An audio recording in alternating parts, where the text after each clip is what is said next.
Tinapay mula sa langit. A daily morning devotion with CRC family.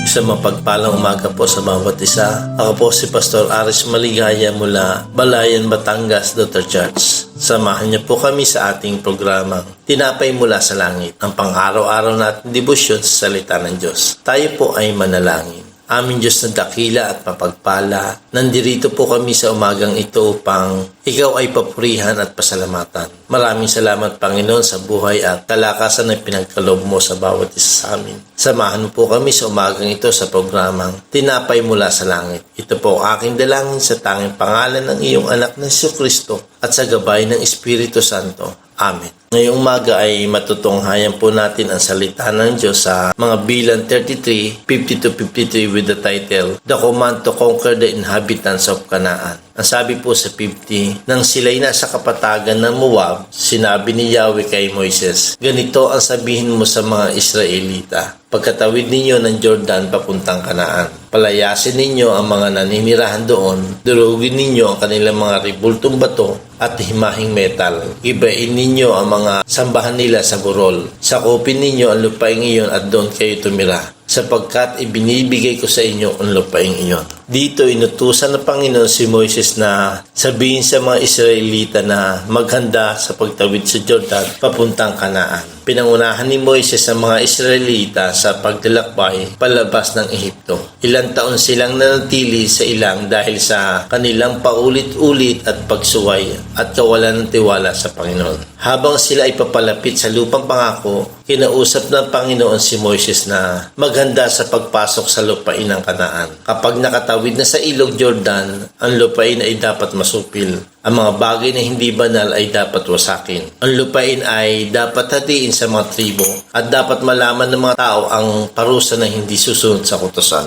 Inutusan ng mga Israelita na palayasin lahat ng mga naninirahan sa lugar at sirain lahat ng mga gawa na inukit sa bato at lahat ng mataas na lugar na ginagawa nilang alay o pagsamba sa huwad ng Panginoon. At sinabi rin ng Panginoon sa mga Israelita na ariin ninyo ito at manirahan dito. Dahil ang Israel ay isang grupo ng mga tao na nagmula sa isang tao, si Jacob na si Israel ang naging katawagan. Ang mga salita ay sinabi sa lahat ng kanyang mga anak. Ibig sabihin ng 12 tribo at lahat ng nagmula sa kanilang lipi, ang lahat ay dapat magkaroon ng kamalayan sa pagtataguyod ng mga tagubili ng Panginoon pagdating sa lupang pangako. In verse 52, matuwid na sa simula pa ay sinabi na ng Panginoon na huwag silang gagawa ng mga diyos-diyosan o anumang mga inukit na bato o haliging hinugisan upang sambahin. Ang lupain ay dapat maging handa para sa simula ng mga taong banal. Nang ibig sabihin ng Diyos ay siyang manirahan. Walang ibang tao at walang ibang Diyos na maaring sambahin sila maliban sa isang Diyos na siyang dapat sambahin at parangalan. Isang bagong simula para sa lahat, ngunit may babalaan Diyos para sa kanila. Ngunit kung hindi ninyo palalayasin ang mga naninirahan sa lupaing mula sa harap ninyo, kung magkagayon, yaong mga itinira ninyo sa kanila ay magiging para mga tinik sa inyong mga mata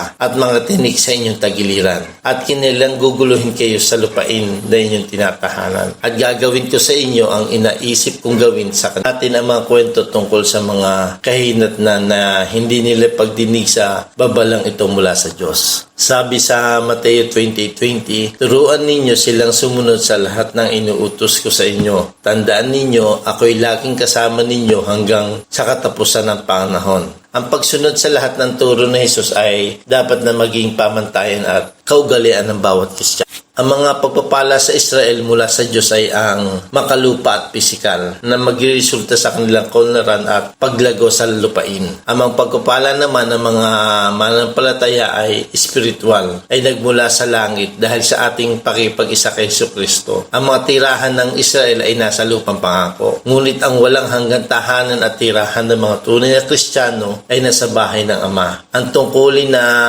inuutos sa mga Israelita ay sumunod, wasakin ang lahat na inuukit sa bato at angkinin ang lupang pangako. Ang pangako naman sa mga taong tumalikod sa kasalanan at humiwalay sa pita ng laman at nagpapatuloy sa kabanalan ay may pangako na kalaan na buhay na walang hanggan na ipinangako ng ating Panginoong Hesukristo. Ang pagsunod sa utos ng Diyos ay mahalaga dahil nagdudulot ito ng pagpapala at kaligtasan. Ngunit ang pagsuway o paglabag sa pinag-uutos niya ay humahantong sa kapahamakan, kamatayan, galit at pot ng Diyos.